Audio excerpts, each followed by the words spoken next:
welcome back. We're gonna do basically we're gonna talk about algae for a little while. And welcome back to the Aquarium series. And so I'm gonna go through all the different algae. This is gonna be a comprehensive algae talk about all the ones that I have experienced ever since I was a kid up till now. And the reason I'm making this video is because I just had a blackbeard algae epidemic and it devastated all kind of plants. So let's start with the one everybody gets, even in a simple goldfish tank at the beginning, and especially when you're a kid and has brown algae. We'll go ahead and keep the brown algae short and simple. Two things. Your first 90 days when you set the tank up, you're gonna get brown algae. No matter what your lighting or anything is, it will go away. Nothing to worry about. Second, low lighting. So if you use that little power strip that came in the kit at PetSmart or wherever you bought the aquarium, you're probably gonna have algae because you're using a low lighting setup. So to eliminate that, you just need to increase your lighting. Easy. Next algae, we're going to talk about green water. Now green water is the opposite of that. Green water is going to be from high lighting.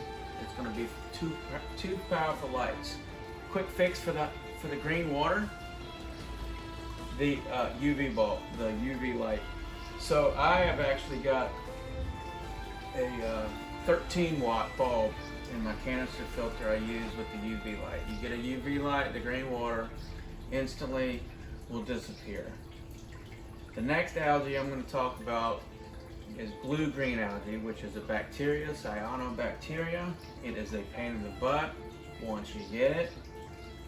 Two things that will help eliminate this. Yes, they make chemicals for it.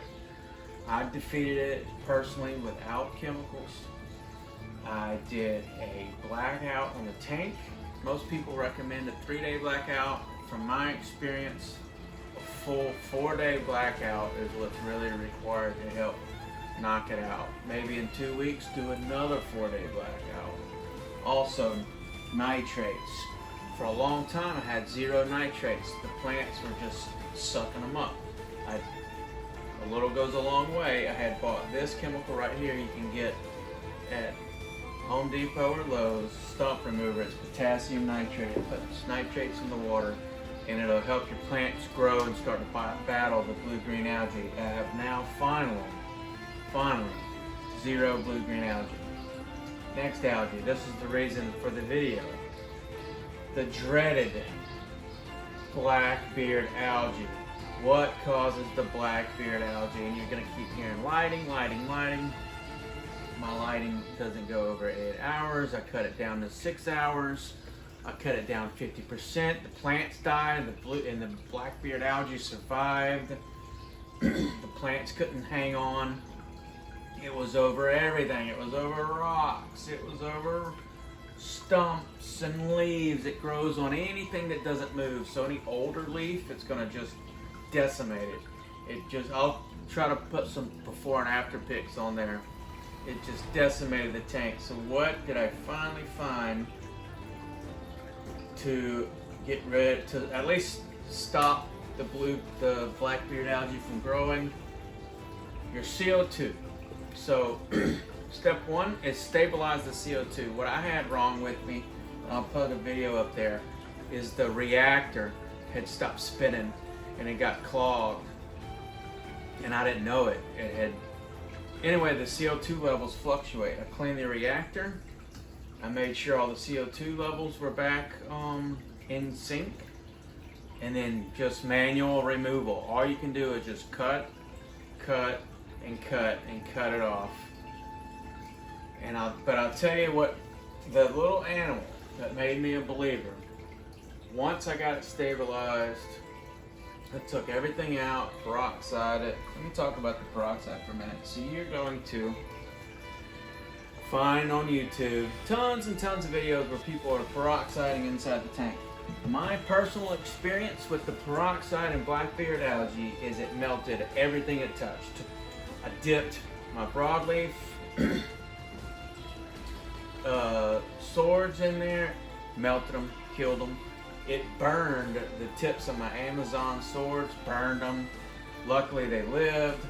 Everything it touched that I dipped in peroxide, the 3%, all the YouTube videos, it killed. So I stopped doing the peroxide, I stopped injecting it. I would inject it with the syringe, it would bubble. I thought it was killing the blackbeard algae. It would still be there a week later, and I'm talking about doing this every day. The recommended, I followed all the videos, yada yada yada. It didn't go anywhere. Now you can take the hardscape out, rinse it peroxide, and it did kill that. What really helped me cure my blackbeard algae? This little animal right here, the Siamese algae eater. I have a 75-gallon tank. I bought 2, not the true flying fox.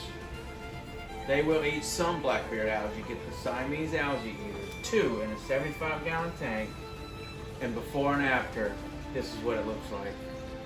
2 weeks. 2 weeks they have decimated my blackbeard algae.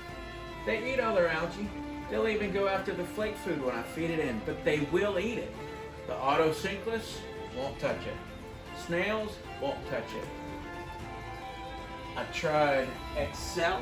You're gonna also see on the internet.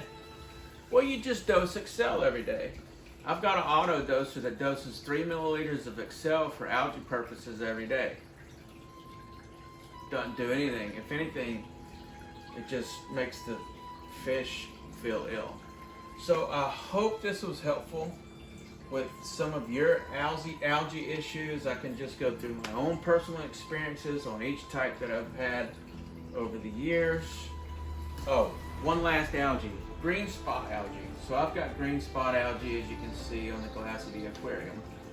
The thing about algae, you're always going to have it somewhere. You got to find your level of balance. I'm going to live with the amount of green spot algae I have. It's hard, it scrapes right off the glass. What causes it? Low phosphorus in the tank, even though I'm auto-dosing fertilizer. So I've found my level of balance and what I can live with, and we're just going to keep having the tank like it is. And so anyways, I hope this helped out somebody that's fighting one of these algae to help you win the battle, and good luck.